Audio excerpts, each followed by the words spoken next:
Hey everybody, Edo here, and I run Pencil First Games. Pencil First Games is a boutique publisher of delightful, high quality, and beautiful board and card games. And I'm super excited today because I'm going to show you Floriferous, which is our latest game, now live on Kickstarter.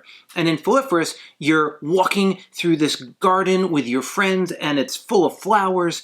Incredible art by Clementine Campardou, who did this all as watercolor. This is all real painted watercolor art of these flowers, and it's a set collection game where you're collecting different flowers, doing arrangements, finding colors and types, and it's smooth, silky fun. It plays really nicely, and it's just easy to learn, teach, and get into. So I'm gonna flip the camera around, give a quick little demo, and then actually I'll close it out with just watching video of Clementine doing the artwork for this, which is amazing. So I'm excited, hope you are. All right, so here we have Floriferous set up for 2 players. The game plays from 1 to 4, but from a spacing perspective and just teaching everyone how to play quickly, it's easy with 2 players.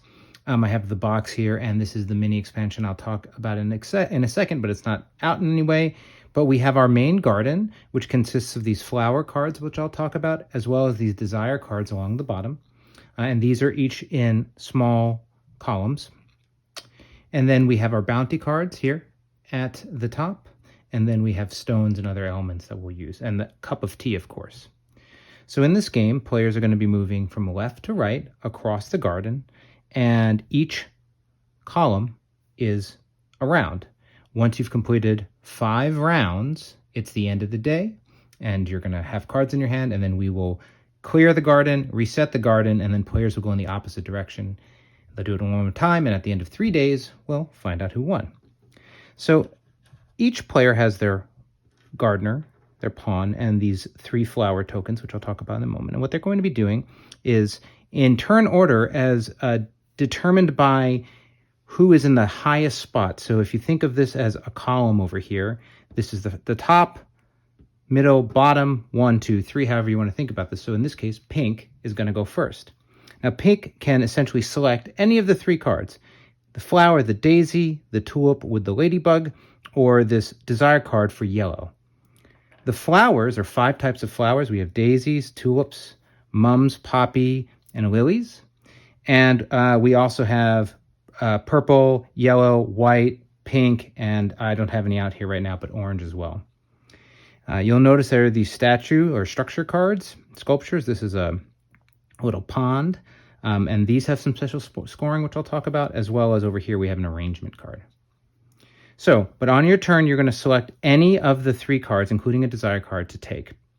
So let's say this player's like, you know what, I want this tulip, and I get to keep this, collect this stone that's on top of it. So this player will take the spot, we set this aside, and now it's the other player's turn. Now, this player could choose the daisy or the desire card for yellow. Let's say for a moment they pick daisy.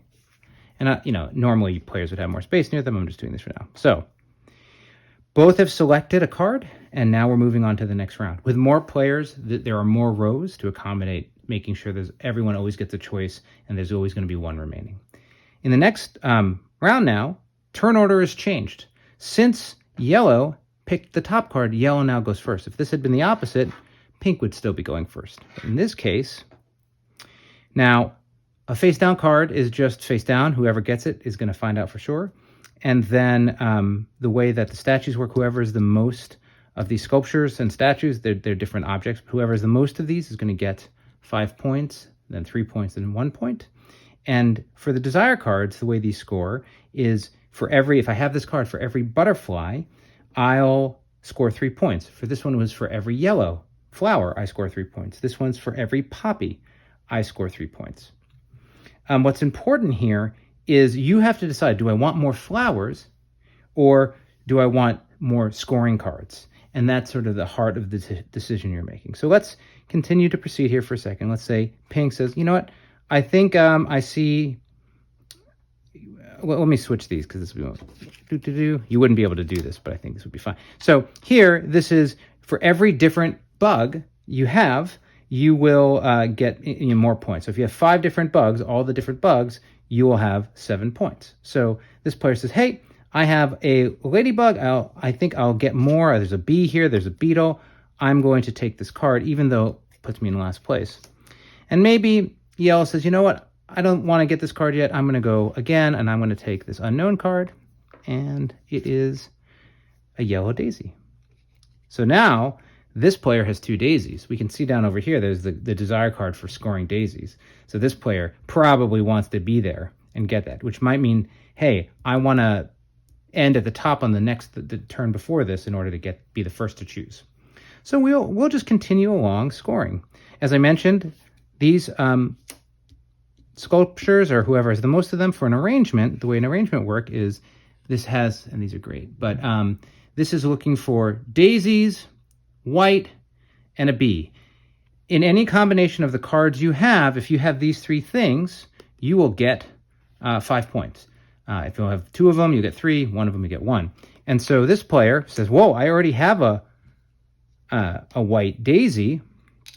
If I just had a bee, that would be worth 5 points. Well, so maybe we go here. But they'll have to make the decision as we go. So they play all the way across, and we'll get to the end of the day.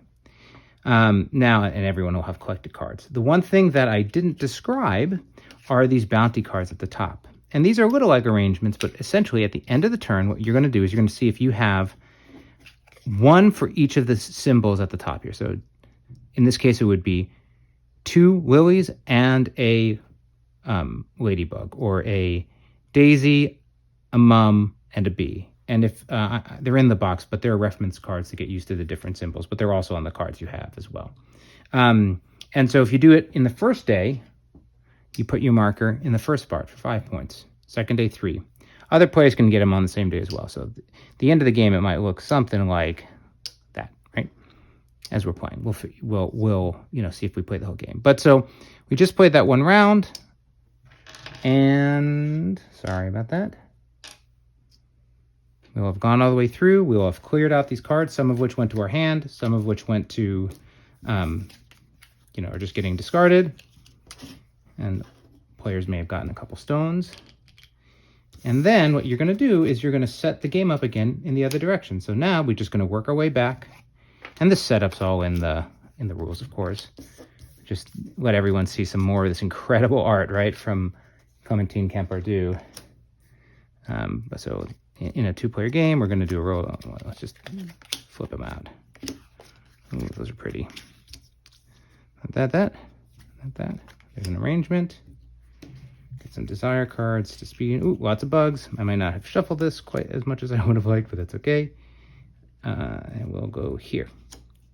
Actually, this looks like, let's look at all same bugs, for example. So, and then we, continuing this turn order, would go that way. That's it. The gameplay is snappy and quick. You'll once you've explained it, you'll play around in 15, 20 minutes. You'll notice I collected stones. Every 2 stones are worth a point, and then the player with the most stones at the end of the game, who sort of was the most leisurely, gets the cup of tea, which is worth 2 victory points. So at the end of the game, you're essentially going to say, hey, do I have the cup of tea? That's worth some points. You're going to add up your bounty points, and then you're going to look at your desire cards to see if you have the points for the desire cards, as well as arrangements or any of those sculptures. It's simple and lovely, which is what the aim was. If you are curious and you wanted to, so the early spring pack, this is free to the Kickstarter backers and not part of the base game. And essentially this is a set of action cards each player will get that let them manipulate the board a little bit. Since it's early spring, we have a gust of wind, which lets one player look at one of these cards. You can only do 1 per day. You have Ray of Sunshine, which allows you to change the location of 2 cards in the same row, which could be very powerful if you're going first. And then you have the Raindrops, which allow you to do the same thing, but within a column. And that includes the Desire card if you wanted to. It doesn't look as pretty, but it still counts. So each player is allowed to do this, and it allows for some interesting gameplay and dynamics. And these also have really pretty backs as well. All these cards are pretty. And that was just a brief overview of how you play Floriferous. Again, this is live on Kickstarter now. Please take a look. Any and all support is appreciated. We just would be thrilled to bring this to life. If you want to learn more, again, you can just search for it on Kickstarter or follow us on Twitter at Pencil First. And on Facebook, we have the Pencil First Games page as well as our community, and you can learn about this and all of our other titles. I hope everyone is having a fantastic time at the Tabletop Game Spring Showcase, and I'll close this out with just some video of Clementine painting. It's fantastic. It's fun to watch. All right. Thanks.